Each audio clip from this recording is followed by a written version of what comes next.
So Charles, you are a TD facilitator and practitioner, and before you started anything in a community, you wanted to find out in your local area, Mdeka, what the impact and the long-term consequences were of other NGOs working in those communities to facilitate or to alleviate poverty long-term. So what were your findings? What did you do? And how did you do the survey? And what were your findings?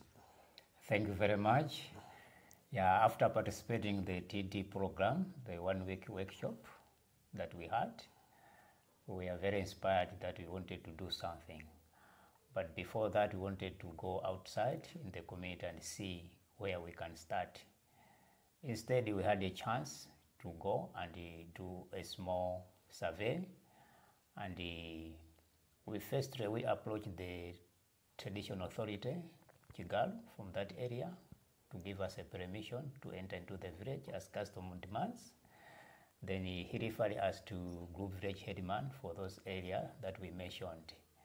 So we visited 2 group village headmans. The other group village headman had 13 villages, and the other group village headman had 12 villages. So they granted us a chance. So the first meeting, before we entered into the household survey, house by house, we had a gathering of 14 chiefs from one group village headman, where we explained our intentions, why we wanted to make that survey in the community. So there was a little resistance because they thought maybe we are coming like as organization which they have been coming before doing the same surveys, but they didn't see the good outcome out of the surveys. So we are very open that we are not just an organization, we are just individuals, and we are just doing this for the sake of citizens in the community, so that we can be able to assess and see, so that if there is a chance, we can also implement a TD program. So they trusted us, they gave us a chance. Then we requested that before we go into the household again, we need to meet all the people from those 14 villages and that level. Then they gave us a chance. So I remember we had a crowd of people who gathered at the group village man house.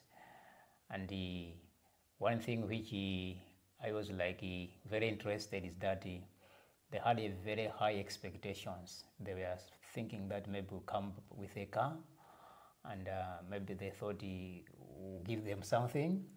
But when we arrived, they said, are these the people who are coming here to ask us questions? But lucky enough, they gave us audience. They asked us questions, the purpose, then we explained. Then they said, thank you very much, you can visit our houses. Then we went also the following week to another village, where also we gathered 12 villages there, and also we did the same like what we did in the other group village headman. They gave also an audience.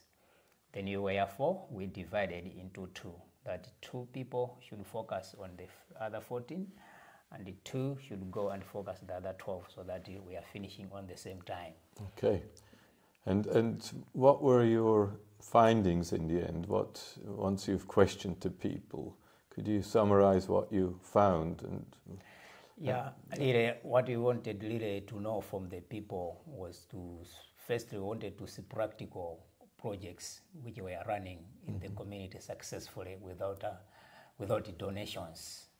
Yeah, so one of the chairman of the area development committee took us to a place where there was a certain organization which came and ran the program for 5 years about the reforestation, where they were raising seedlings of different trees and giving to the people so that they should plant in their homes.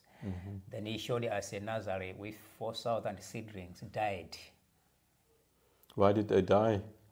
When we asked him why these seedlings are dead, he said, since the organization left, since nobody is taking care, there is no ownership for those seedlings.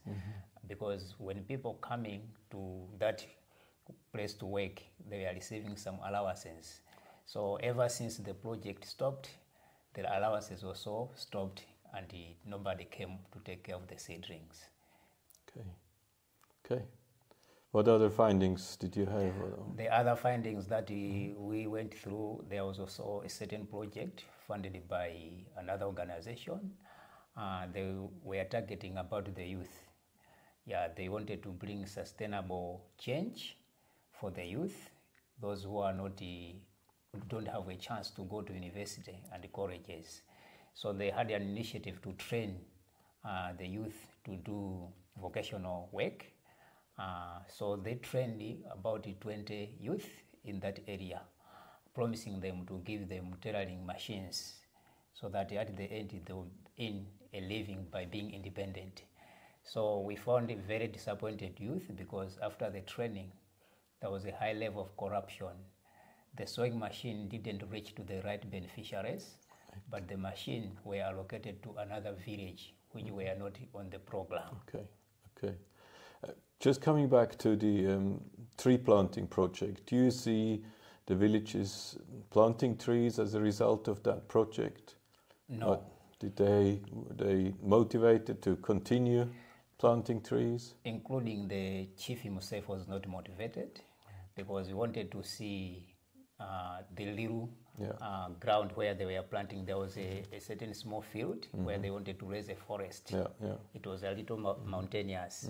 So the area development committee took us there, and we found out of the 15,000 trees which they were planted, they had an agreement that they will be watering during dry season. Right. Only 600 trees were surviving out of 15 because people were not going and do their job. And why do you think people lacked motivation to continue? Because in the end, it was supposed to benefit them, or not? There was no ownership, what we discovered. And one thing what we discovered that the program came by with the organization, not the people themselves. Because when we asked why this is not running, openly some other people told us that this is not the problem we are looking for. So it wasn't a felt need for them? It was not a felt need for them. And they were openly told us that this village, if you can go house by house, you found that we have a lot of disabled people. And our felt need is not about the trees, but things that can meet the disabled. So some of them were mentioning about if they could bring either agriculture, which can help them to cultivate food, because they're struggling that side, rain is not coming in the right quantity. And even they were telling us that we desire to cultivate cassava, hybrid cassava, but we don't know where can we get the right seeds so that we can plant. And why do you think the NGO did not try and find out what the people's felt need is, or did they try and find out and it just wasn't? To us, we found out that the approach was not the right approach for them, because when we found the area development committee, how did they came? They said they came with the TA, and they gathered the area development committee, and they shared their vision, and after sharing their vision, they invited all the chiefs within that area. So it's the NGO who shared their own vision. Their own vision, not the community discovering the vision. So at the end, they invited the people to say that we have come and we need to start a program of reforestation in our area. And they did that by paying people to actually look after the nursery. So after that, they choose people to have a small training, how they can take care of the trees. So every training session, they were receiving food allowance. And also at the end of the training, they received some t-shirts and some cups as a symbol that the organization will be working with them. And at the end, they made some small groups, and each group was receiving an allowance of 1,000 kwacha per day whenever they go and do that work.